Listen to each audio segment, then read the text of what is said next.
Breaking news. Hello, everyone. Bryan Kohberger, he's cooked. JLR said a number of things in one of his more recent lives. But of all the things he said, he made one particular statement that I absolutely believe is worth talking about. So all that being said, everything's alleged. Welcome to the point. Let's get to it. Copyright disclaimer under Section 107 of the Copyright Act 1976. Allowance is made for fair use for purposes such as criticism, comment, news reporting, scholarship, and research. Fair use is a use permitted by copyright statute that might otherwise be infringing. Nonprofit, educational, or personal use tips the balance in favor of fair use.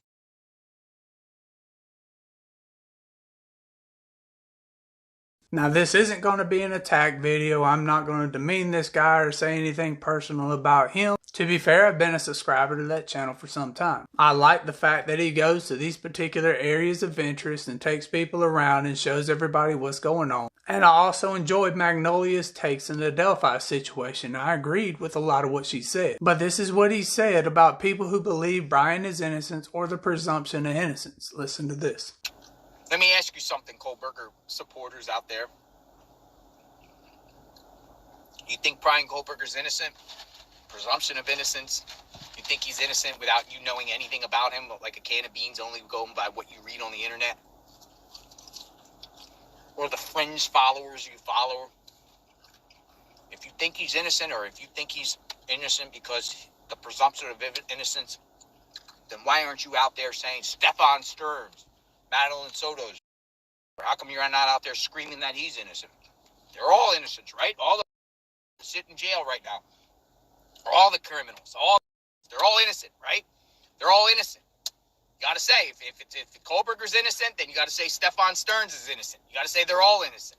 Now, there's multiple ways to go about answering this question. I would first say that the presumption of innocence is a crucial part of the foundation that makes this country what it is. It is next to impossible to defend yourself from an accusation. That is why individuals on a jury go into a particular trial believing the defendant is innocent. That's why the defense only has to cast doubt, and that's why the state has to prove guilt. But let's talk about his example specifically, and the differences between stories like the Madeline Soto situation and the Idaho 4, for example. To the best of our knowledge, there are ties between Sturms and Soto that implicate he was involved in that little girl's passing. There's horrific footage found on his phone, there's video surveillance footage, conflicting alibis and conflicting pieces of the timeline, which all seem to point to Stefan Sturms being guilty of the crime he was charged with. But why am I not making videos declaring that he is innocent and he has the presumption of innocence? Well, of course he has the presumption of innocence. But in situations like that, the best thing I can do is not make a video at all. The best thing I can do in that situation is not make a video that could, in some weird way, shape, or form, be used to taint the jury pool. And in those particular situations, what I am looking for is this individual getting a fair trial? Are his rights being upheld? Because you're not going to get a justice through an injustice. And as long as I can see, from my perspective, everything's being done on the up and up, I'll never make a video about that particular story again. But a lot like the Richard Allen and Delphi situation, when I see something going on that I don't agree with, I will 100% make a video on it. I never said anything about Richard Allen up until the Odinist stuff. I've been pretty upfront and honest. Up until that, I believed Richard Allen was guilty of that crime. But then the Odinist stuff started happening and the attorneys got threw off the case and I started paying attention and I started making videos wondering if Richard Allen was going to get a fair trial. And wouldn't you know it, as it turns out, it seems like he didn't get a fair trial.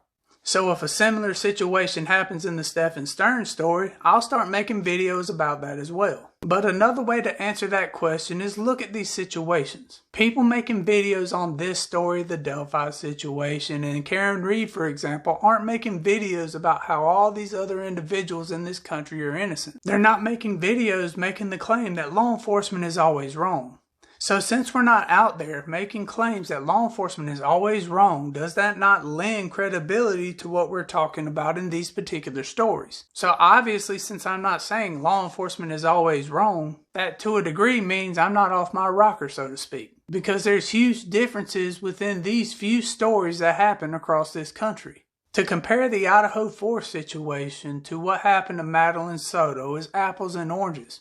There are multiple connections in that particular story alone. But since there's multiple connections in that story, but people are talking about the Idaho 4 as if Bryan Kohberger is innocent or has the presumption of innocence, let's just focus on the connections. Let's leave out the unidentified male DNA. Let's leave out the potential issues with the evidence gathering.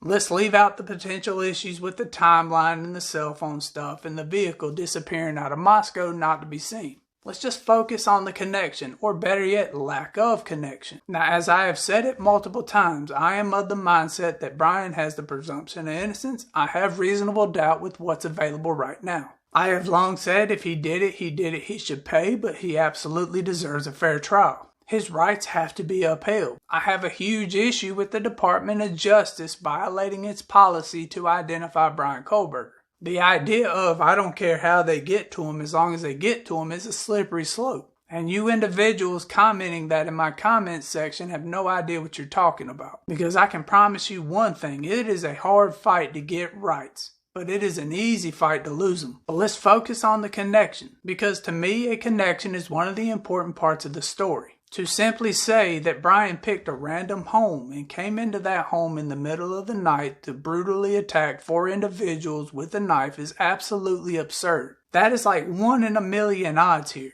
That would mean that Bryan would have some sort of history of violence that we would know of. Somebody within his circle of friends or friends of friends would have said this individual was mean. This individual had problems in high school. He was always in fights. He was always troubled. We haven't heard those stories. Now, the original connection as reported in the mainstream press and social media was Bryan followed these individuals on social media. Everybody was flashing around that Instagram account saying, this is Bryan's account. He was following Maddie. He was following Xana. He was following Kaylee.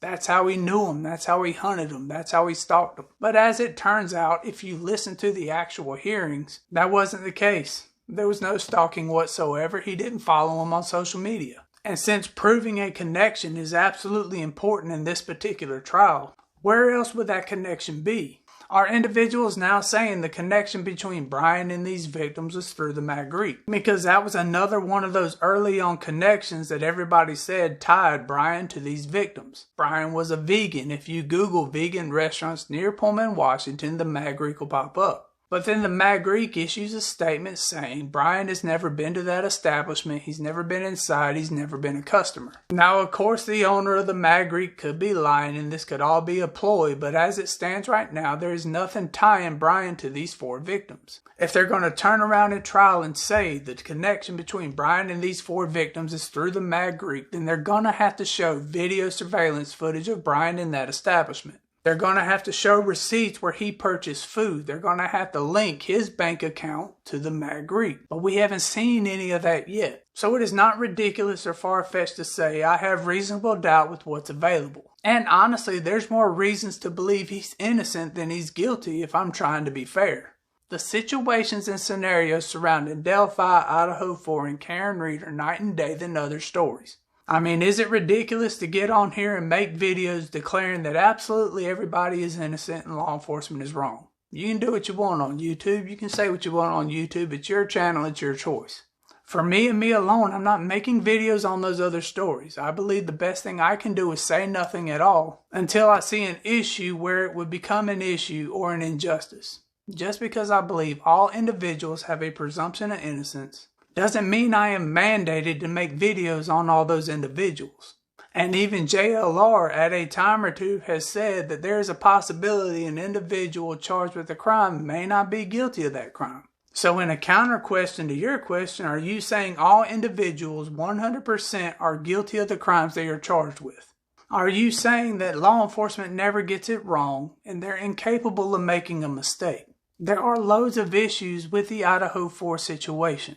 The lack of a connection between Bryan and those 4 victims is one of them. I understand you might make the statement, well, they found the sheath had his DNA on it, and that's the connection. But not necessarily. The sheath is a movable object. The sheath on its own may be enough for probable cause, but if they just come up there with a sheath, that is not going to be enough for a conviction. You need a story. The state needs to be able to tell a story here, and I'm not necessarily convinced they're going to be able to tell that story.